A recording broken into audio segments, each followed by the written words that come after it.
Gunsmoke.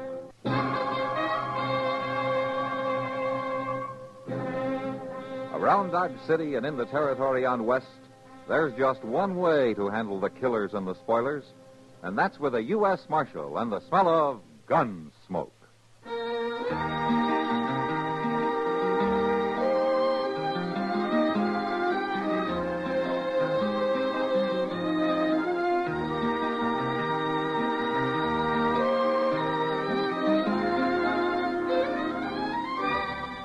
Gunsmoke, starring William Conrad. The story of the violence that moved west with young America. And the story of a man who moved with it. I'm that man. Matt Dillon, United States Marshal. The first man they look for and the last they want to meet. It's a chancy job, and it makes a man watchful. And a little lonely.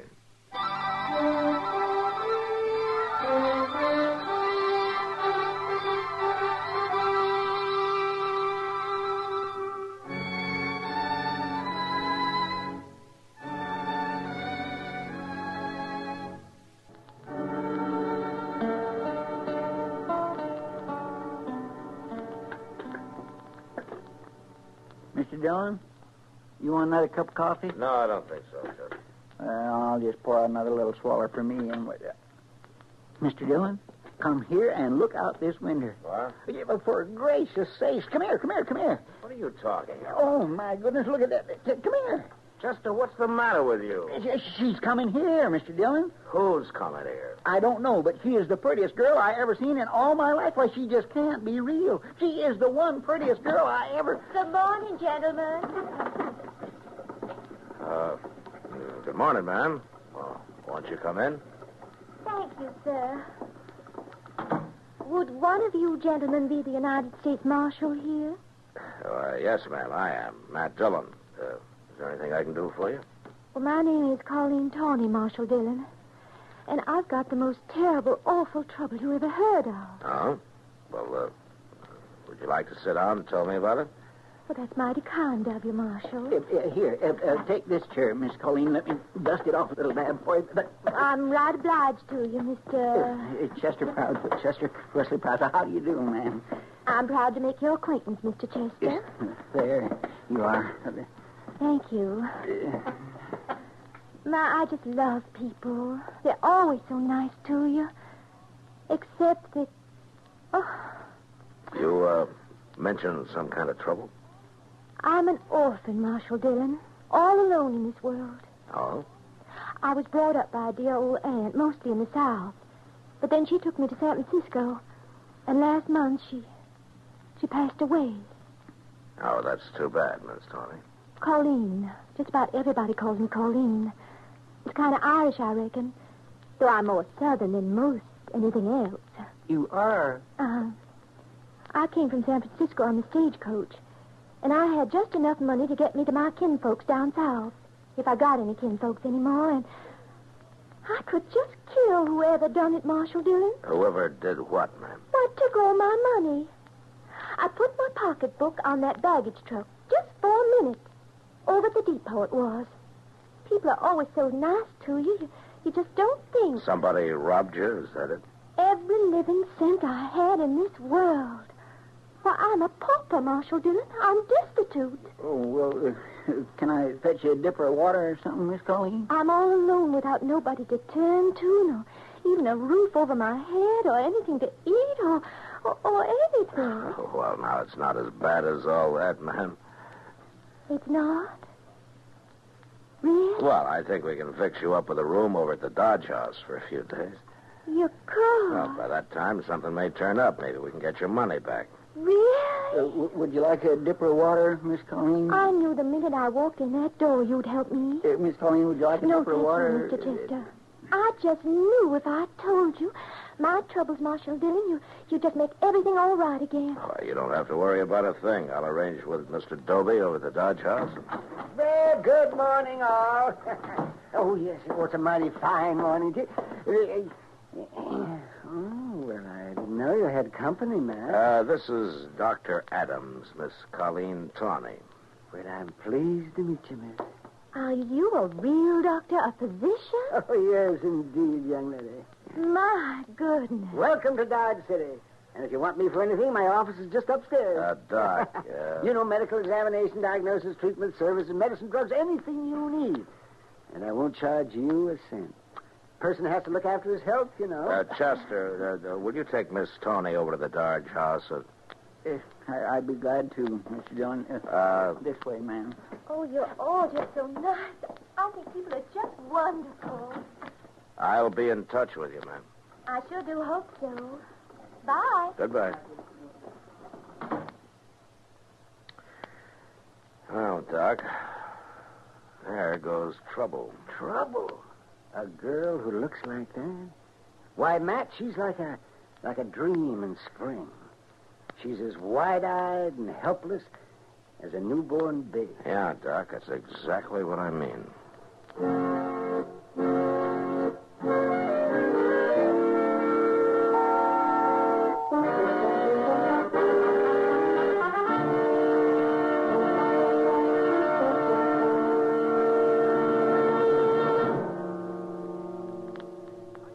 When United States military personnel arrive at an overseas station, one of the first problems they encounter in human relations is the language barrier. The people there make a strong effort to learn our language. They know it will benefit their economy. But you don't have to learn their language. In fact, you might complete your tour of duty satisfactorily without any appreciable knowledge of it. But you'll miss a lot. And you don't have to miss anything. For as a member of the Armed Forces of the United States, you have the opportunity to enroll in a USAFI spoken language course. The language series includes courses in 24 foreign tongues. They are practical, conversational studies with primary emphasis on spoken usage. Inquire about a language course from your education officer. Join a group class. And when you've mastered the vocabulary, watch the faces light up as you greet people in their native tongue. It's one more version of Power Through Knowledge with USAFI.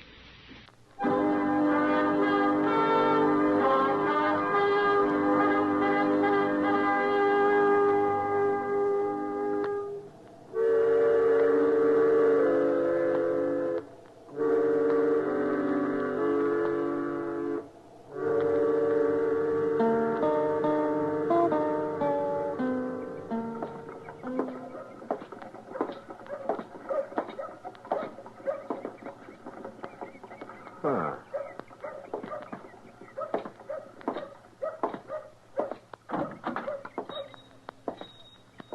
Well, good afternoon, Matthew. How are you, Miles?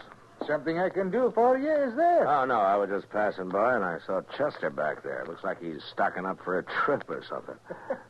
I haven't seen any of his money yet. Well, you're not likely to. Chester isn't exactly the biggest spender in the world. Oh, I've often suspected that, Matthew. Hello, Chester. Well, hello there, Mr. Dillon. What in the world are you doing here? No, I just came in to satisfy my curiosity. Curiosity? Mm-hmm. About what? You going on a buffalo hunt or something? No, sir. I was just thinking of buying a few groceries. If I can find anything here that's fit to eat. Fit to eat? Oh, well, now, Mr. McTagg, I didn't mean nothing by that. I beg to tell you that you're in the establishment of Miles McTagg, a name that stands for principle, integrity, moral You're responsibility. getting started, and I didn't mean for you to get started. I'm a man who believes in honest toil for an honest profit and no shilly-shallying around. A man who gives honest value on every item in the store. And whoever started that rumor about weevils in my flour barrel is an outright liar. Sure, Mr. McTagg, sure. Anybody can get weevils in hot weather. Well, of course they can. Yeah. Well, now, are you really planning to buy anything, Chester? Well, sure I am. What?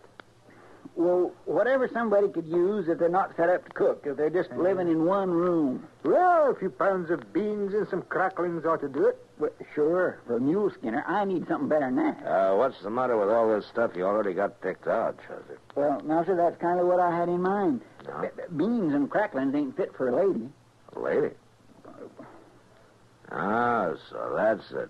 Now I know what you're up to. Well, now, Mr. Dillon, Coleen Tony, is it? Well, I haven't seen that gal yet, but she certainly must be something. She's got everybody turning handsprings, eh? Yeah, she sure has, Ma. Well, now, she's just a kid. Somebody's got to look after her, that's all. Somebody's already looking after her. I sent over a load of food a couple of hours ago. You did? Aye. Bull Riga bought it. Bull Rieger. He's old enough to be her father. He didn't act very fatherly. All dressed up as though he was going to a preaching. Oh, that old fool. Well, now, I hear that he's quite the devil with the women, Chester. You're going to have to get up and hump some if you're going to run rivals with him. Look here. Never mind, Chester. Look, before you pay for this stuff, I think I'll go over and have a little talk with Miss Tawny.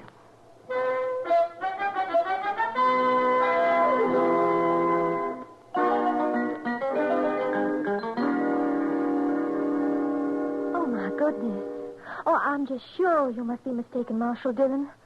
Why, he seems to be about the nicest man a girl would ever want to meet. Look, Miss Tawny,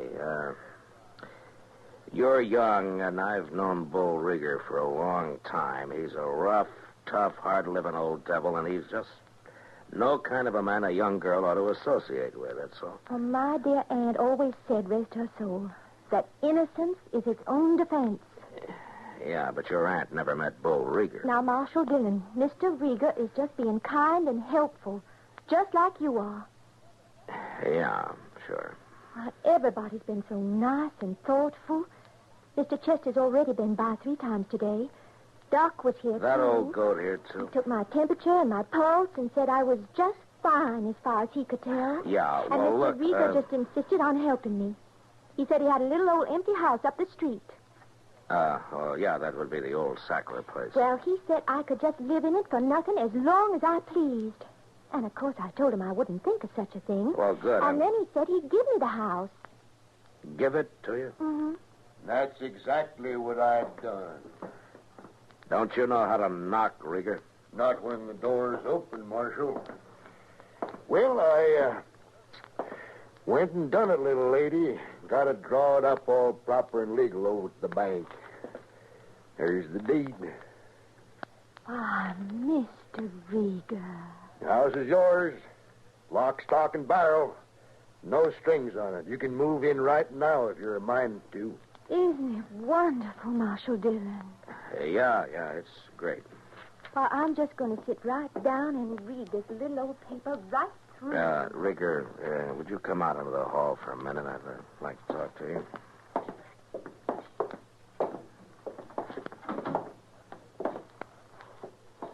I know what you're going to say, Marshal. That girl's just a kid, Rieger. I'm aiming to marry that little lady if she'll have me. You're what? Oh, I know, Marshal. I've been kind of cussed all my life, but you're seeing a changed man is standing here. I'd better be, Rieger. Or I'll change you myself, and don't you forget it.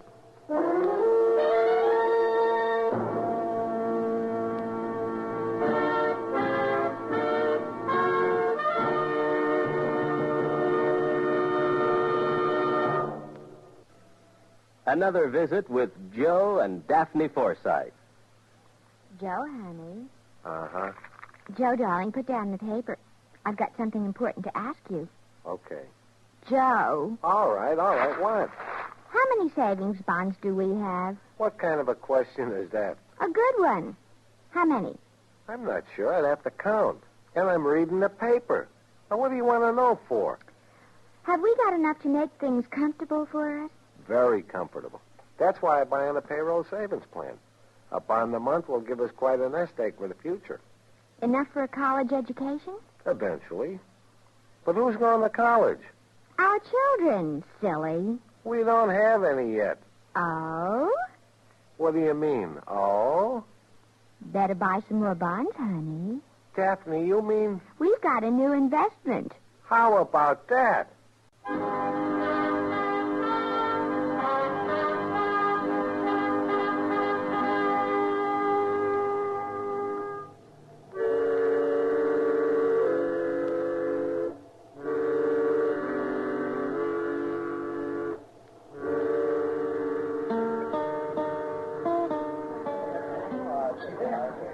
Matt, you men are all alike. Every last one of you. Is that something you just learned recently, Kitty? No, but I sure been reminded of it the last 3 days, watching them all flutter around that little Coleen Tawny. Now, don't count me in on that, Kitty. I'm only helping her. She's just a kid.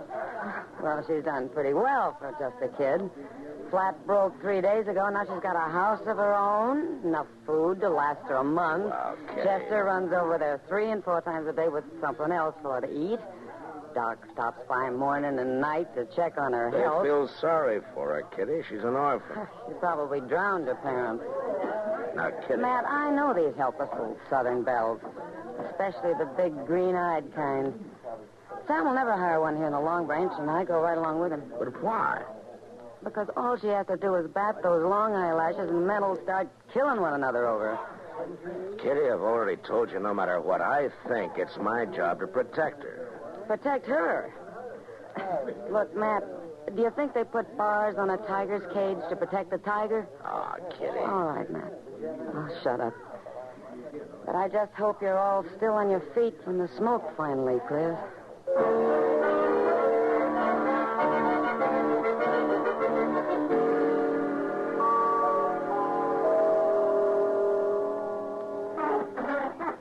Well, it's getting late, Matt.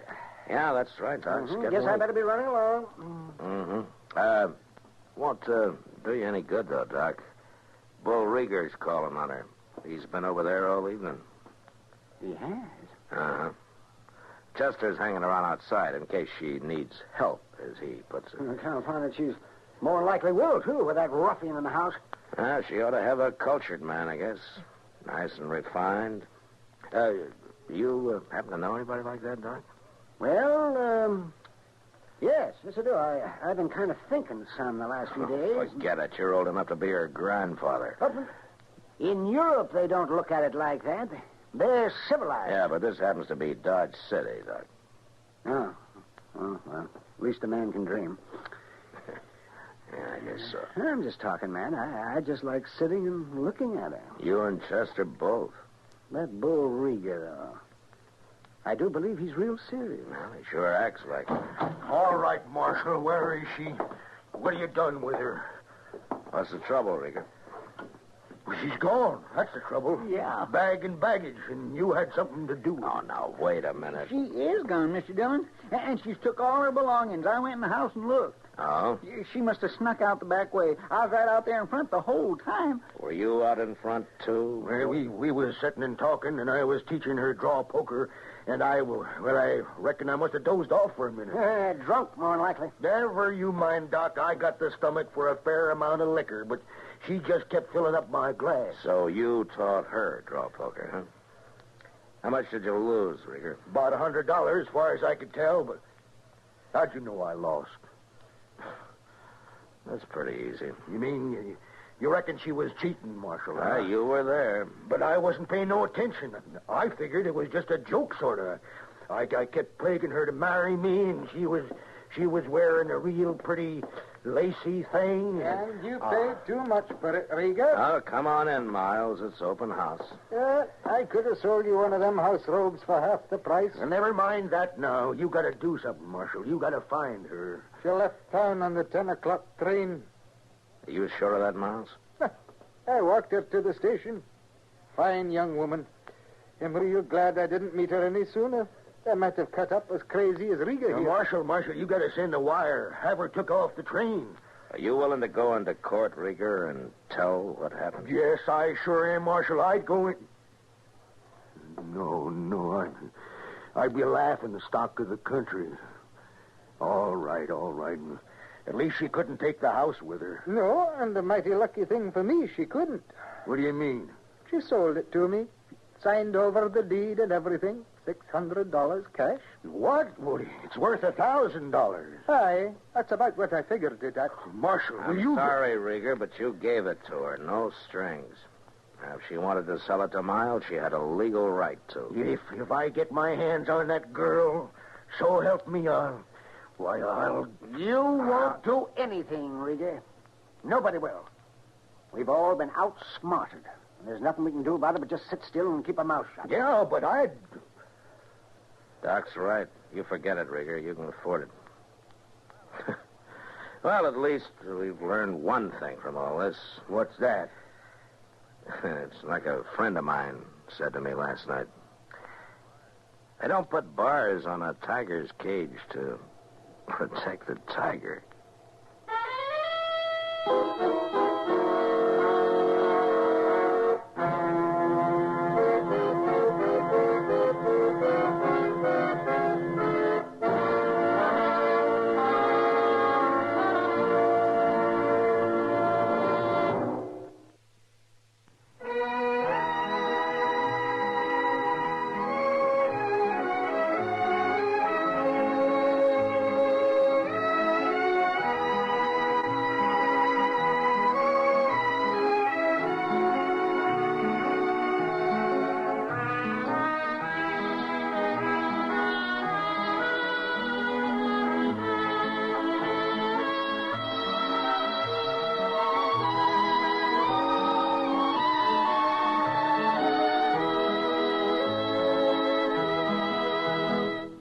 Gunsmoke. Produced and directed by Norman McDonald. Stars William Conrad as Matt Dillon, U.S. Marshal. Featured in the cast were Parley Bear as Chester, Howard McNear as Doc, and Georgia Ellis as Kitty. George Walsh speaking. Join us again next week for another specially transcribed story on Gunsmoke. This is the United States Armed Forces Radio and Television Service.